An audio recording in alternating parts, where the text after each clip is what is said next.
Welcome everybody to today's Coach's Corner. Thank you for joining us, and we're talking today about navigating a nervous return to normal. Hopefully, potentially make it a little bit less nervous for you, and hopefully give you some tips and tricks to help you return to the office with a little bit less anxiety.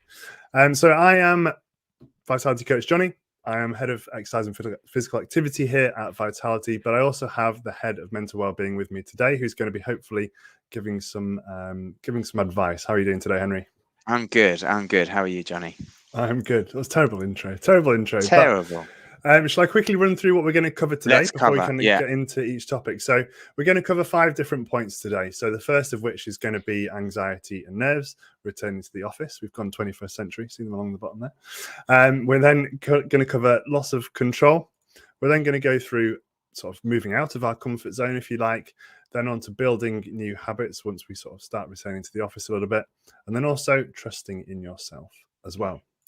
So point number 1, Henry, people, and we hear it all the time, anxiety levels are rising, etc. But now the pandemic's hopefully, I can say, sort of dying down. The anxieties are rising about we're returning to this sort of new normal, going back to the office. What's that all about? Why is it that sort of anxiety levels are rising again and seem to be rising? Yeah, so first thing I would say is that if you're watching this and you are anxious, if you are feeling a bit nervous about returning to the office, this is absolutely natural and normal. It's a normal response to have, and chances are every single person is going to have a level of anxiety depending on what you're doing and depending on how you've spent the last 18 months and depending on how much you've been engaging in different activities, various activities. So first thing is that it's hugely important that we understand that it's a natural and normal response to be having. What I would always do is seek out reassurances from your business, from your organization that you work for, about all the safety measures, safety precautions that are taking place to keep you as safe as possible.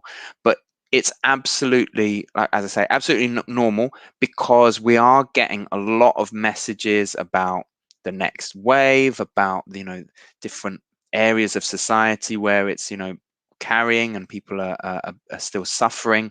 So as much as we are kind of coming out of this, there still is that messaging around being careful.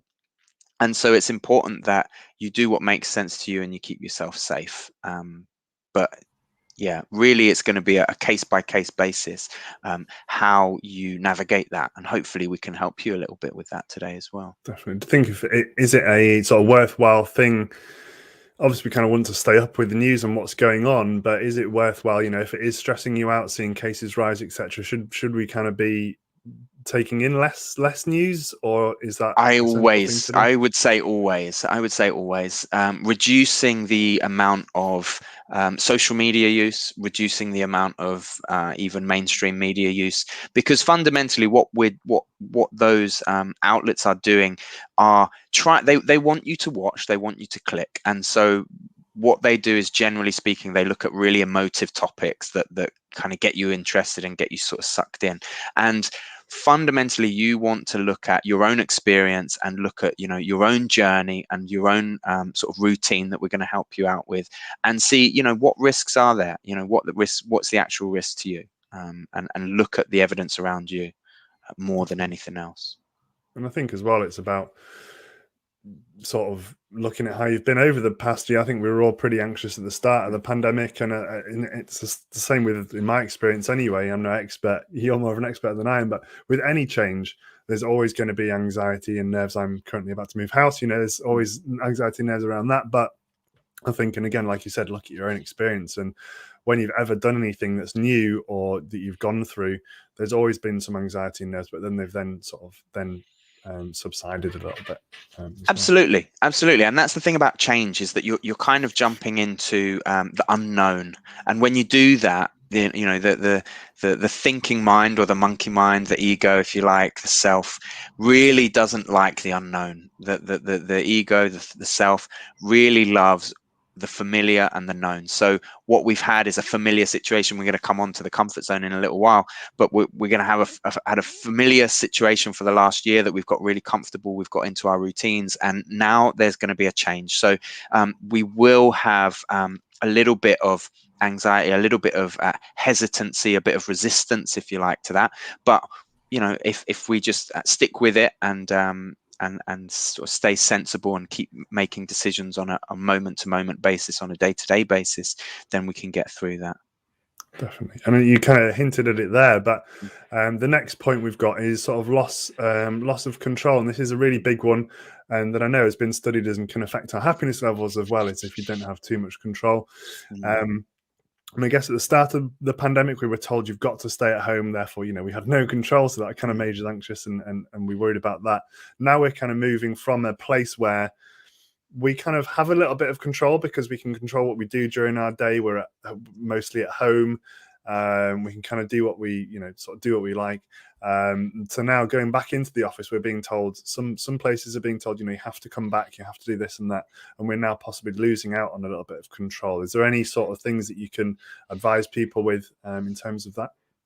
Yeah, and I think the key thing for control is actually perceived control. Like, how much control do we think we really have? And so there are going to be certain things, many things in fact, that are completely out of our control, that actually, if we go through our lives, if we go through our day-to-day lives, we don't have control over those things, and they don't greatly impact us. So what I would say is, certainly when it comes to control, there's a tendency to want to be involved in every single aspect. There's a famous saying in psychology, especially sports psychology, which is control the controllables. So if it's something that you can control, then you will try to control it as much as possible. What I would say is that is one way of going about it, but that is also the highest maintenance way of going about living life in general. As I mentioned, there's lots of things that are, generally speaking, out of our control that either will or will not impact our lives on a day-to-day basis. So I think for me, it's a bit of a perspective shift and a change of knowing the things that are out of your control and letting those things happen as far as you're comfortable with, in terms of your role, in terms of your employment where you're at. I think if you mentioned, Johnny, people being forced back to the offices when they're not ready, I think there's always evidence kind of coming your way as to what you should and shouldn't be doing in terms of the next step of your life. So I would say that it might be that this is a piece of evidence for you. I don't know, in terms of whether you're in the right place or not. Definitely. I think it's good advice. We're always worried about things, and it's so easy to worry about everything when you might not have control over any of it whatsoever. So think about those, write a little list of things you can control and decide and how you're going to tackle them. And then the things that you can't control, try your best. And as hard as it is to it is hard. It is hard, and I think sometimes you get these big challenges or big problems sort of come to you, and the question to ask is like, is there something I can do now to change the situation? If the answer is yes, and you want to take that action, and you're able to take that action, go for it. Take that action. If the answer is no, then generally speaking, your attention is better spent elsewhere. It might be better spent with the people that you're with your family, with your friends. It might be better researching. It might be better doing something else rather than being concerned, being worried about this challenge or this problem that we can't really affect. Definitely. And as you said before as well about the sort of the comfort zone, this is something we have been, again, we keep saying sort of, we're moving into a period of anxiety. We well know we've been in a period of anxiety as well, but this is again change. But we've been in kind of a comfort zone for a little while. We've been at home, we've been told to stay at home and not go out. Therefore, we've gotten used to this. I wouldn't say low stress, depending on what your situation has been, but you've had a little bit more control, and you've kind of been in this bubble for a little while. How do we go about sort of leaving our comfort zone now for a little bit?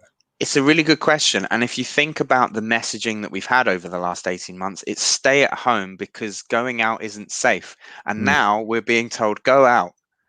So again, where that nervousness and that anxiety, a bit of that fear is coming from, it's totally natural now to be a bit hesitant. But absolutely, we've managed to, and human beings are such amazing creatures, they're so adaptable. So we've managed to somehow adapt to working in isolation, to being away from people. And as anything, like if you've ever made a change in your life, you know that the first sort of few times it's difficult, and then it gets slightly easier and slightly easier. Now, we've got ourselves into a situation now where we're working from home. We've got a lot more, maybe potentially freedoms in terms of how we spend our time. And a lot of people have been spending more time with family. They're able to go to the gym more, they're able to do more. So there's a lot of things that are really good about this situation that we've been thrust into. And so again, we found that groove, we found that comfort, we found that that comfortable way of living. And again, when we're looking at that sort of perceived control, we feel like that's being taken away from us. So what I would say is, yeah, like, again, that anxiety, that any type of negative feeling or discomfort is going to come from like being told that you've got to change, as we said. But yeah, like, try your best to see what you can take forward. What can you learn from this process? What can you learn from this? And what can you keep that you like? And can you balance, going forward, returning to normal, returning to the office? How can you balance that with what we've learned over the last year or so? Definitely, yeah. I did had a few trips on the train in the past couple of months for work, and Mm. I was reluctant to do that at the start. It was kind of out of my comfort zone. I was thinking, well, if I catch something on the train, blah blah blah Yeah. blah. But I made the decision that it was the best thing to get the train and go down to London to see everybody. I'd made that decision, and I was like, right, well, sitting on the train next to someone is not ideal. It was outside my comfort zone at that time, but I was there, and I was just like, look, I've made the decision. This is what I'm doing. There's no point worrying about it now. I'm just going to enjoy myself as much as you can. And I think it's what you've got to do when you're out of your comfort zone. Just be in the moment as much as possible, I think. Absolutely, absolutely. And don't feel that you have to, like, jump into the deep end. We're going to kind of come on to that, building new habits, but just one step out of your comfort zone at a time is enough. That's fine. That's, if you want to take it slowly, that's absolutely fine. You will, as you said, Johnny, you will get those thoughts, you will get those feelings of uncertainty, of fear, maybe that fear that you might catch something. Those are gonna come up because that's what we've heard for the last 18 months, that we might get sick, we might get ill, so those thoughts are going to come up. That doesn't mean that you're going to get ill. That doesn't mean that you're going to get sick just because the thoughts arrive.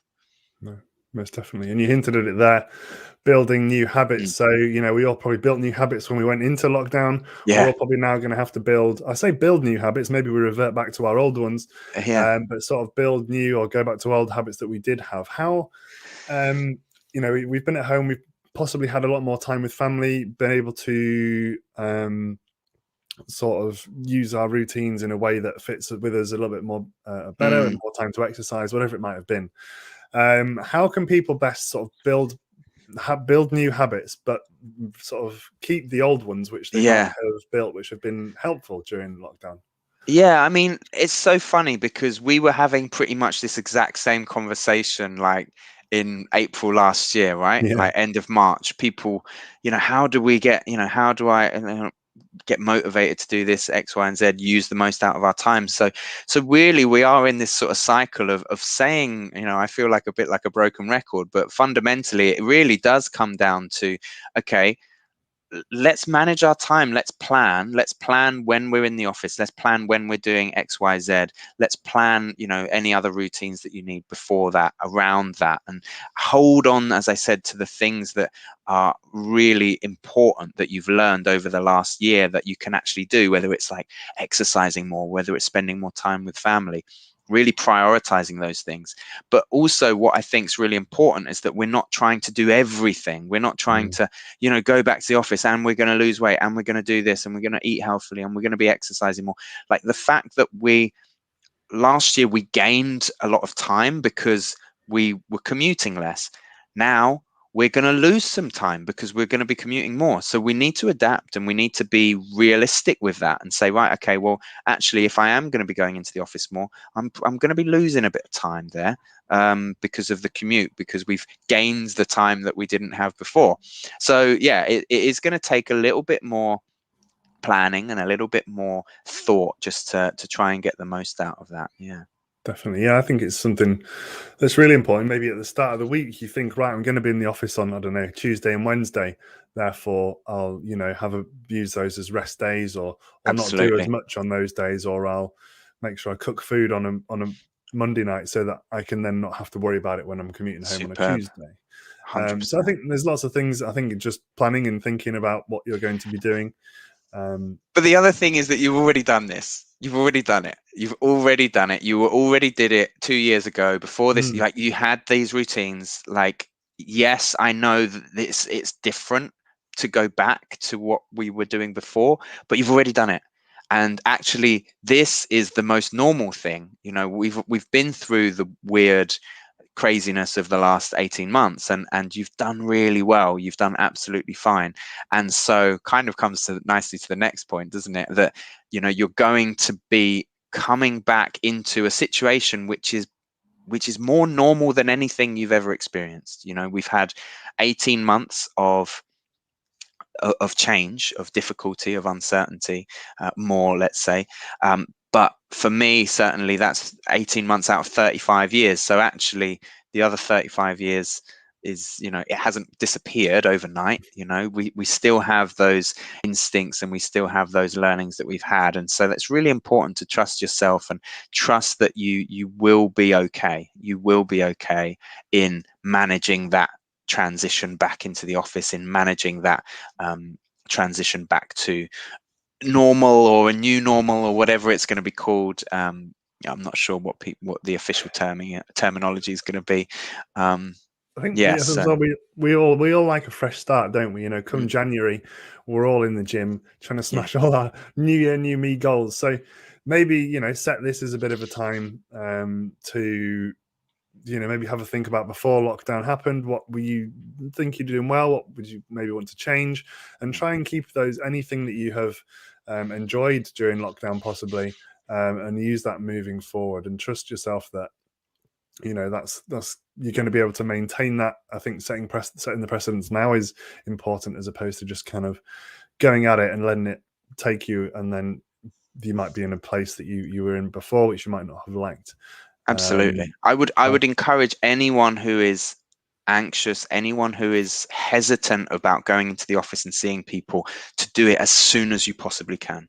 I really would. I would, even if it takes you a bit of time to build up to it, I would 100% get in there as quickly as you can, because after a few minutes, Johnny, do you remember when we were chatting in the office? It was literally within 2 minutes. I was so excited to be back in the office, because that is, again, we're social creatures. Human beings are social creatures, and absolutely we can get used to, and we can adapt to being isolated. 100%. I have no doubt that we can do that as a species. But I really think that there's so much value in coming together, in being with people, in speaking and collaborating face to face. So if you're hesitant, then please do just do whatever it is you need to do. Take your steps necessary to get in there, because once you've done it, you won't regret it. Definitely. Yeah, don't write it off straight away. I think I was, well, not particularly writing it off, but I think you take your time, as Henry said, building up to it. When you do feel ready, then do take the plunge at the right time for yourself, and don't make the decision of whether you want to do A or B before you've tried both options again. I think is the important one. Yeah. Absolutely. Brilliant. Thanks, Perfect. Johnny. Thanks so much, everyone. Thanks so much for listening. Thank you, Henry, for your wise words. So just a reminder quickly. So we covered sort of anxiety and nerves returning to the office. We covered loss of control. We covered sort of stepping out of that comfort zone now as well. Starting to build new habits, maybe bringing some of the old ones back that you had, maybe starting some new ones, trying to retain what you found during lockdown too. And then finally, trusting yourself, trust the process, and trust that you have whatever it takes to handle whatever life throws at you moving forwards.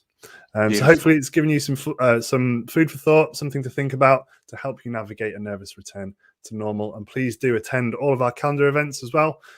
Please do join us for our workouts weekly, Henry's Mindful Mondays as well, if you are someone who is particularly anxious, and then also all of our other events over the course of the month. But thanks for watching, and we'll see you